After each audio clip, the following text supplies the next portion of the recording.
తిరుమలలో వైభవంగా ప్రణయ కలహోత్సవం నిర్విఘ్నంగా 12 గంటల్లోపు భక్తులకు వైకుంఠ ద్వార దర్శనాలు పూర్తయ్యాయని టీటీడీ అదనపు ఈవో శ్రీ సిహెచ్ వెంకయ్య చౌదరి తెలిపారు. తిరుమల శ్రీవారి ఆలయంలో ఆదివారం సాయంత్రం ప్రణయ కలహోత్సవం వేడుకగా జరిగింది. ప్రతి సంవత్సరం వైకుంఠ ఏకాదశికి సరిగ్గా 6వ రోజు అధ్యయనోత్సవంలో 17వ రోజు తిరుమలలో ప్రణయ కలహోత్సవం నిర్వహించడం ఆనవాయితీ. ఇందులో భాగంగా సాయంత్రం 4 గంటలకు శ్రీ మలయప్ప స్వామి వారు పల్లకి ఎక్కి మహాప్రదక్షిణ మార్గంలో స్వామి పుష్కరిణి వద్దకు వచ్చారు. ఇంతలో అమ్మవార్లు చెరుక పల్లకిపై అప్రదక్షిణంగా స్వామివారికి ఎదురుగా వచ్చి నిల్చున్నారు. పురాణ పఠనం జరుగుతుండగా అమ్మవార్ల తరఫున జియ్యంగార్లు పూల చెండ్లను స్వామివారిపై 3 సార్లు విసిరివేశారు. స్వామివారిని బెదిరినట్టుగా నటించి తానేమి తప్పు చేయలేదని అమ్మవార్లను ప్రాధేయపడతారు. అనంతరం అమ్మవార్లు శాంతించి స్వామివారికి ఇరువైపులా చేరి కర్పూర హారతులు అందుకొని ఆలయానికి చేరుకున్నారు. ఆ తరువాత అస్థానం నిర్వహించారు. ఈ ఉత్సవంలో శ్రీ నమ్మల్వార్ రచించిన ఆల్వార్ దివ్య ప్రబంధంలోని పాసురాలను నిందాస్తుతి శైలిలో అర్చకులు పారాయణం చేయడం ప్రత్యేకత. ఈ కార్యక్రమంలో తిరుమల శ్రీ శ్రీ శ్రీ పెద్ద జిఆర్ స్వామి, తిరుమల శ్రీ శ్రీ శ్రీ చిన్న జిఆర్ స్వామి, అదనపు EO Shri CH Venkaiah Chowdary, deputy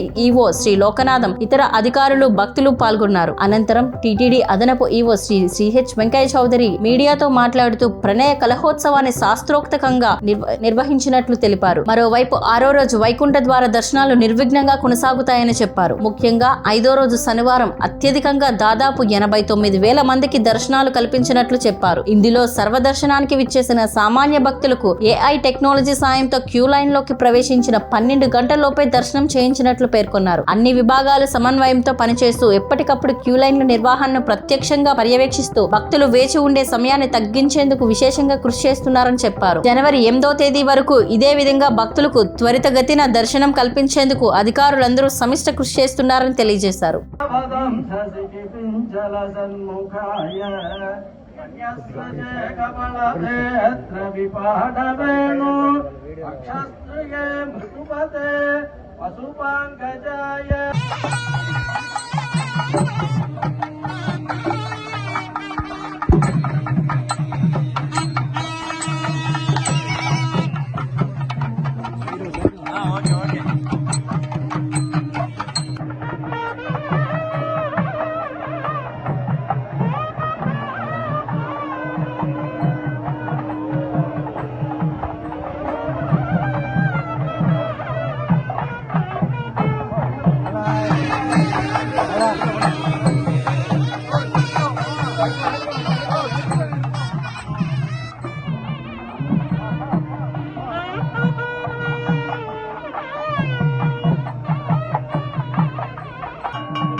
అధ్యయనోత్సవాల్లో భాగంగా ఈరోజు ప్రణయ కలహ మహోత్సవం నిర్వహించడం జరిగింది.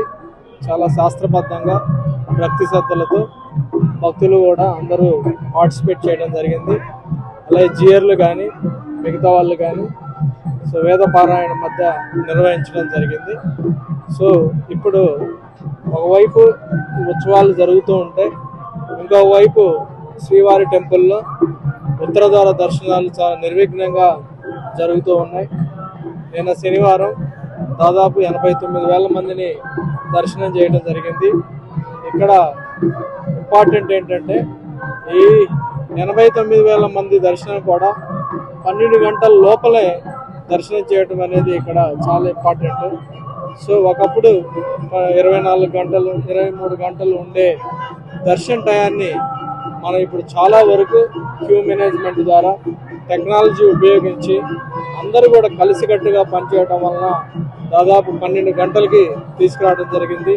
ఈరోజు ఆదివారం ఇప్పుడు కూడా అలానే ఈరోజు కూడా ఎప్పుడు కూడా 12 గంటలు దాటకుండా దర్శనం కంట్రోల్లో టైం మేనేజ్మెంట్ చేసుకుంటూ క్యూ మేనేజ్మెంట్ చేసుకుంటూ అలానే ఎప్పటికప్పుడే క్యూ లైన్ ఎంతవరకు తీసుకోవాలా ఎంతమంది తీసుకోవాలో కూడా ఎప్పటికప్పుడే రియల్ టైంలో అక్యురేట్ చేసుకుంటూ కమాండ్ కంట్రోల్ ద్వారా ఎప్పటికప్పుడే ఇన్ఫర్మేషన్ తీసుకుంటూ ఖచ్చితంగా కరెక్ట్గా 5వ రోజు కూడా చాలా నిర్విఘ్నంగా ఉత్తరద్వార దర్శనం జరుగుతూ ఉన్నది. రాబోయే కాలంలో కూడా రాబోయే 8వ తారీఖు దాకా కూడా ఇలానే నిర్వహించడం జరుగుతుంది. అందరూ కూడా చాలా భక్తి శ్రద్ధలతో ఉత్సాహంతో అందరూ కూడా కలిసికట్టుగా ఒక టీమ్గా కూడా వర్క్ చేయడం వలన నిర్విఘ్నంగా జరుగుతుందని ఈ సందర్భంగా తెలియజేస్తాను. ఓం నమో